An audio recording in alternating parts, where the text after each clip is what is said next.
The UK and the European Union have taken a step closer to agreeing the terms of Brexit. That's after a positive meeting between UK Prime Minister Boris Johnson and Irish Premier Leo Varadkar, who has a huge influence over the rest of the EU on Brexit. After 2.5 hours of private talks, the leaders emerged seeing a pathway to a potential deal. I had a very good meeting today with the Prime Minister and our teams together. Very positive and very promising. And I am now absolutely convinced that both Ireland and Britain want there to be an agreement. That's in the interests of Ireland and the United Kingdom and the European Union as a whole. And I do see a pathway towards an agreement in the coming weeks. Sterling jumped by the most in 7 months after the news, holding above 124 today. And for more, Bloomberg's Maria Tadeo joins us now. Maria, good to see you. So is there renewed optimism in Brussels about a deal being done in time?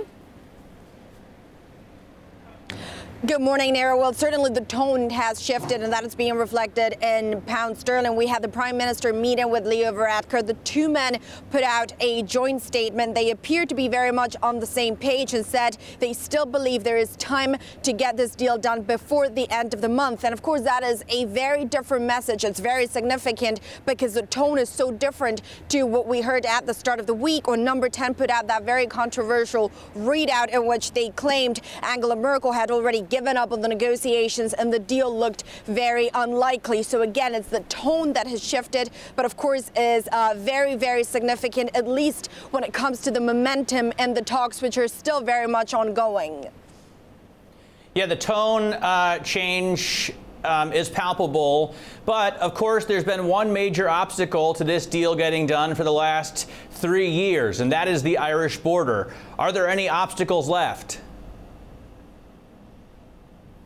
Well, there is one big obstacle, and of course, is what to do with the Irish border and that frictionless trade. That is the goal, and the Europeans do have a problem with the new UK proposal that essentially pulls Northern Ireland out of the customs union but keeps it in the single market. They believe there's many question marks in terms of when it comes to VAT tax, in terms of those checks, and in terms of course, just ensuring that the single market stays united and protected. In terms of today, we are expecting Michel Barnier to have another round of talks with Steve Barclay. Now, this is significant too because I'm sure you remember Friday today was seen as the deadline for technical talks to move on the Irish border before the summit next week. Of course, that is when we're expecting that big make or break moment on the Brexit deal.